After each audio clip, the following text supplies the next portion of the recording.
현재 전 세계에서 가장 강력한 군사력을 가진 국가를 꼽으라면 누구라도 미국 그리고 중국을 꼽을 겁니다.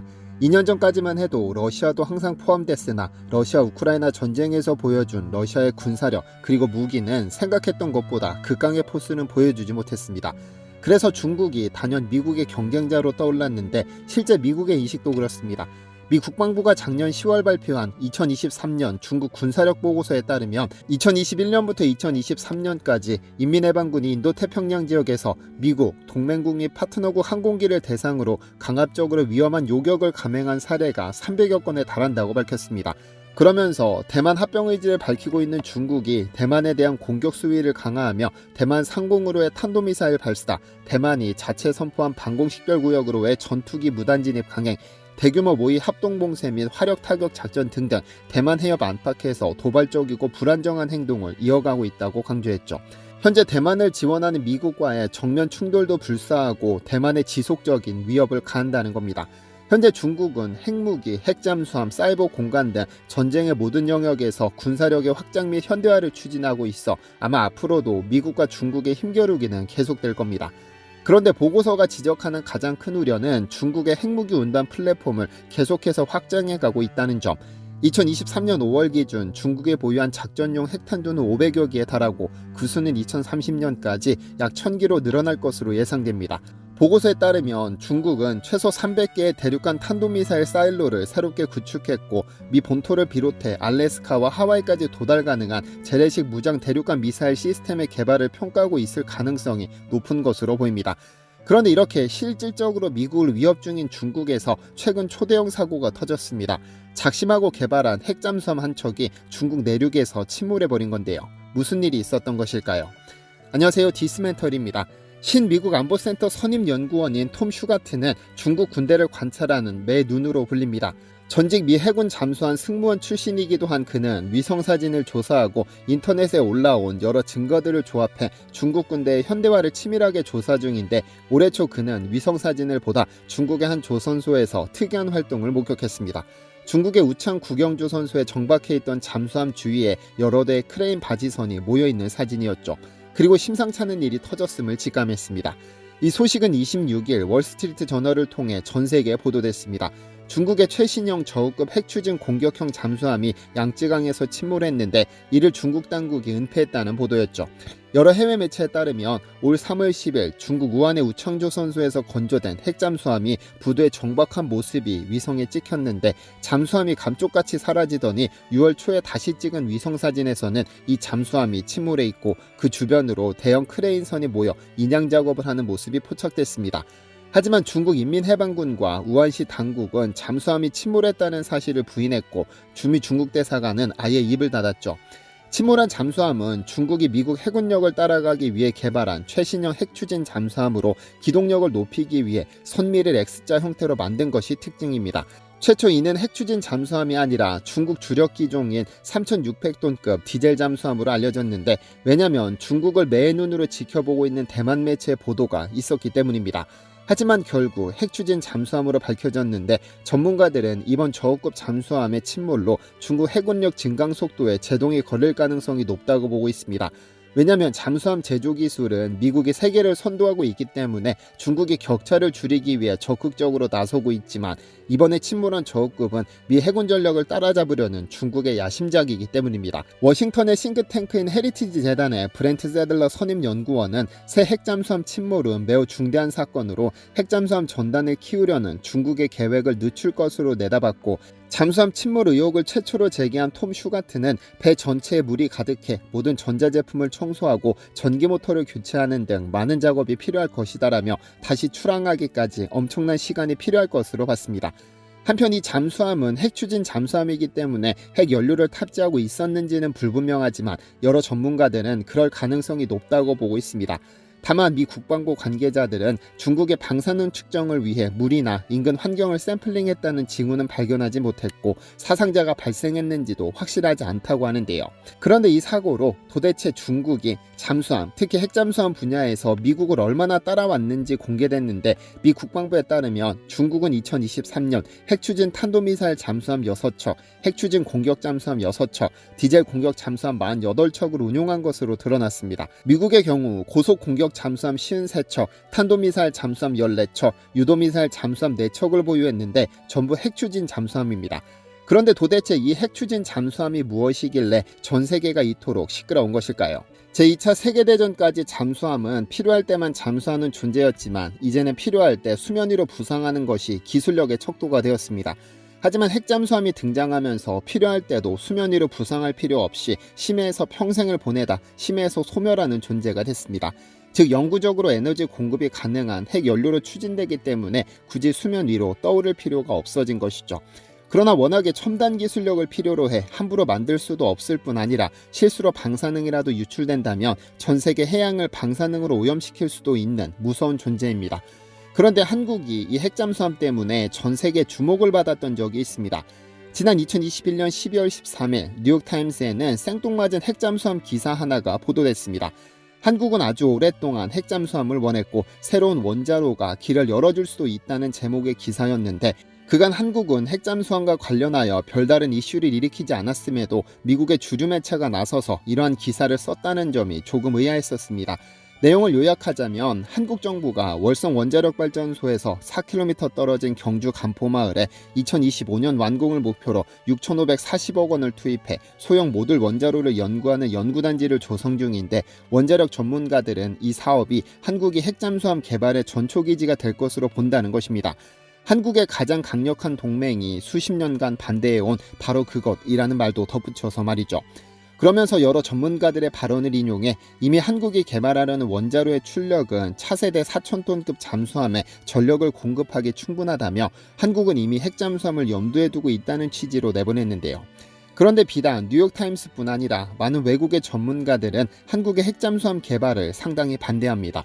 월러스 그렉슨 전 미 국방부 동아시아 태평양 담당 차관보는 한 인터뷰에서 핵잠수함은 보통 수심이 깊은 곳에서 작전하고 장거리 항해를 위해 만드는 것인데 그런 점에서 한국의 핵잠수함은 적절하지 않다고 했고 미국 허드슨 연구소의 잠수함 전문가 브라이언 클락 선임연구원은 한반도 주변의 동해와 서해에서 북한의 위협에 맞서는 데는 적합하지 않다. 미국 정부는 한국이 핵잠을 개발하기보다는 미사일 방어체계 등에 돈을 쓰기를 바란다고 분석하기도 했죠. 한국이 먼저 핵잠수함 개발을 공론화한 것도 아닌데 왜 해외 언론과 전문가들이 먼저 나서서 이미 기술력은 충분하니만이 개발을 하니만이 앞장선 분석을 내놨던 것일까요? 아마 2003년 전 세계를 충격에 빠뜨린 사건 때문에 그런 것으로 보입니다. 취임 4개월을 맞은 노무현 전 대통령은 조영길 당시 국방부 장관으로부터 충격적인 보고를 받습니다. 프랑스의 바라쿠다급 모델로 한국형 핵잠수함 3척을 건조해 2020년까지 실전에 배치하겠다는 계획이었죠. 이 계획을 직접 보고받은 그는 창고에 빠졌습니다. 이 계획은 그간 노심초사하며 관계 유지에 힘써왔던 미국은 물론 북한, 중국, 일본, 러시아를 포함 전 세계 안보의 근간을 흔들 만한 사안이었기 때문입니다. 장고 끝에 그는 이 사업을 승인하고 극비사항에 붙이도록 했습니다. 그렇게 2003의 3, 6월의 6, 2일의 1일단 362 사업, 즉 핵잠수함 3척 개발 사업을 비밀리에 착수했습니다. 그리고 30여 명 규모의 사업단을 설치, 구체적인 설계 및 건조사업 추진에 박차를 가했죠. 워낙 국간부의 중요한 사항이고 이 사실이 외부로 유출됐다가는 엄청난 국제적 파장이 예상됐기 때문에 기자들에게는 엠바고를 요청하기도 했는데 결국 사업은 1년 뒤 종료되고 맙니다. 조선일보의 한 기자가 국민의 알 권리를 내세워 이를 특종으로 보도했기 때문이죠. 결국 국방부는 이 기사가 보도된 직후 핵잠수함 개발 계획 자체가 없었다고 전면 부인하면서 관련 조직을 완전 해체시켰는데요. 이후로 10수년간 핵잠 개발은 완전히 없는 일이 됐습니다. 그런데 20년 뒤 또 한 번 전 세계가 한국을 주목합니다. 왜냐하면 한국 정부가 차세대 잠수함은 핵 추진이 될 것이라며 향후 핵 잠수함 도입을 추진해 2030년까지 실전에 투입하겠다고 천명했었고, 김현종 당시 국가안보실 2차장이 미국을 방문해 저농축 우라늄 해결료를 공급받고 싶다는 제의까지 했었으니까요. 이 소식이 전해지자 미국의 군사 전문가들은 하나같이 실현 가능성이 없다며 반대 의사를 표했었습니다. 미국의 랜드 연구소의 브루스 베넷은 미국이 앞으로도 한국의 핵추진 잠수함 도입을 반대할 것이라며 말을 잘랐고, 주한미군 특전사령부 작전잠모 출신 데이비드 맥스웰은 한국은 핵잠수함이 필요하지 않다며 대놓고 반대했습니다. 그런데 많은 이들이 한국은 미국과 체결한 원자력 협정 때문에 고농축 우라늄을 만들 수 없어 핵잠수함을 개발할 수 없다, 또는 핵잠수함은 핵무기를 탑재하기 위해서 만드는 것이다 등등의 반응을 보이는데, 이는 사실이 아닙니다. 그럼 가장 기본적인 질문부터 시작하겠습니다. 도대체 한국은 핵잠수함이 왜 필요할까요? 아무래도 북한이 가장 큰 이유입니다. 작년 9월 8일 북한이 정권 수립 75주년 기념일을 하루 앞두고 SLBM을 장착할 수 있는 첫 전술 핵공격 잠수함 김군옥 영웅함을 공개했습니다. 우리 군은 정상적으로 운용할 수 있는 모습이 아니라며 평가절하했으나, 만약 사실이라면 북한은 ICBM에 이은 SLBM까지 보유하게 되므로 해상에서의 위협도 현실이 됩니다. 잠수함은 수중에서 은밀하게 움직이므로 사전에 탐지해 이를 무력화시키는 것이 쉽지 않기 때문이죠. 따라서 북한 잠수함을 추적하려면 적어도 2~3배 빠른 속력을 내며 지속적으로 추적할 수 있는 잠수함이 필요한데, 그것이 바로 핵잠수함입니다. 둘째로는 주변 국가의 해양 영토 분쟁 때문입니다. 현재 일본은 독도를 빌미로 지속적으로 갈등을 조장하고 있고, 중국은 해양 경계 획정 문제가 해결되지 않은 가운데 이어도 관할권을 두고 지속적으로 갈등을 유발시키고 있습니다. 일본이나 중국과 동일한 수준의 해군력을 갖추는 것이 현실적으로 불가능하기 때문에 비대칭적 전략 수단으로 핵잠을 활용해야 합니다. 그렇다면 한국은 핵잠을 도입할 수 있을까요? 일각에서는 한미 원자력 협정 때문에 불가능하다고 주장하지만 한국은 핵잠 도입이 가능합니다. 왜냐하면 개정된 협정에 따르면 한국은 미국과의 협의를 거쳐 우라늄 235를 20% 미만까지 농축할 수 있으니까요. 다만 미국이 핵연료를 공급한다면 이는 오로지 평화적인 목적으로만 사용할 수 있죠. 이를 핵잠수함과 결합시키면 어떤 내용이 될까요? 여러 전문가들의 의견처럼 한국의 건조 기술은 이미 차고도 넘치지만 문제는 연료 수급. 핵잠을 건조하더라도 연료가 수급되지 않으면 고철에 불과하고, 그 원료인 우라늄은 원자력 발전소에서 사용하는 것과 전혀 다릅니다. 원전용 연료는 우라늄 235를 5%로 농축시킨 것이지만 핵잠에서 사용되는 원료는 20% 농축된 우라늄입니다. 이마저도 프랑스가 루비급의 20% 농축 우라늄을 써 성공시켰으므로 가능한 것이지, 고고익선, 즉 높을수록 효율이 좋습니다. 프랑스만 20% 농축 우라늄을 사용하고 미국과 소련 등은 핵무기로 전용이 가능한 90% 농축 우라늄을 쓰죠. 그러니까 한국은 한미 원자력 협정에 어긋나지 않는 범위, 즉 20% 농축 우라늄을 미국이 아닌 외국으로부터 수입해 사용할 수 있는 겁니다. 다만 미국산 우라늄을 20%까지 직접 농축할 수도 있지만, 농축하는 순간 일본과 중국 등의 반발이 예상돼 사실상 쓸 수 없는 카드죠.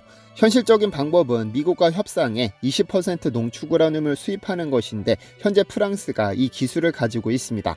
그러니까 한미 원자력 협정은 한국이 미국산 우라늄을 사용하고자 할 때 적용되는 것이지, 미국이 아닌 다른 나라로부터 농축 우라늄 수입은 금지되지 않습니다. 다만 핵잠이라는 용어가 가진 민감성, 미국에 대한 예의 때문에 미국산 우라늄을 고려하는 것이지, 한미 원자력 협정에 발목 잡혀 핵잠 개발을 하지 못하는 것이 아니라는 뜻.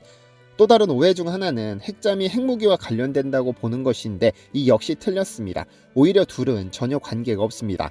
인류 최초의 핵잠은 미국의 USS 노틸러스인데, 이는 핵무기를 탑재하기 위해 만든 것이 아니라 미국과 러시아를 잇는 가장 빠른 바닷길 북극해에서 작전을 위해 건조됐습니다. 즉 핵잠은 잠수함이면서 그 원료가 농축 우라늄일 뿐이고, 핵무기는 농축 우라늄 자체를 폭탄으로 만드는 차이가 있죠. 목적이 다른 겁니다. 기술적인 난이도로 보자면 농축 우라늄을 이용해 핵잠을 개발했다면 핵무기는 이미 만든 것이나 진배없습니다. 기술적으로 핵무기, 상업용 원자로, 핵잠수함 순으로 난이도가 높으니까요. 핵무기는 우라늄 235와 같은 물질을 90% 이상 고농축하면 끝. 즉 농축 기술만 가지면 폭탄 개발이 가능합니다. 그 다음 난이도가 상업용 원자로입니다. 원자로는 발전소 가동에 필요한 농축된 우라늄의 핵분열 에너지를 사용해 전기로 변환하고 발전소를 안정적으로 가동시키려면 핵폭탄보다 훨씬 더 고난이도의 기술력이 필요합니다. 안전성이 담보되어야 하는 것인데 한국은 벌써 수십 년간 원전을 운영 중이죠.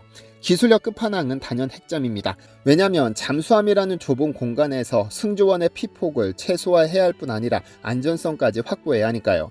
변화무쌍한 해저 환경과 혹시 발생할지도 모르는 교전 상황에서도 정상적으로 원자로를 가동시켜야 하는 등 고려해야 할 사항이 너무나 많습니다. 그래서 우리 정부가 작년 9월 공개한 북한의 핵잠이 핵잠이 아닐 수도 있다고 보는 것이고 북한만이 그 답을 알고 있을 겁니다. 그러니까 혹시 한국 정부가 핵잠용 원자로를 개발해 실전에 투입시켰다는 뉴스가 들리면 한국은 이미 핵폭탄 또는 핵무기 제작 기술을 완성했다고 봐도 무방합니다. 과연 한국의 핵잠수함 개발은 어느 정도나 진척되었을까요? 시청해주셔서 감사합니다. 디시멘터리에서는 여러분의 제보를 기다립니다. 제 채널에서 다뤘으면 좋겠는 뉴스 또는 널리 알려졌으면 하는 영상은 디시멘터리 네이버.com으로 보내주시면 소중히 제작하겠습니다. 시청해주셔서 감사합니다.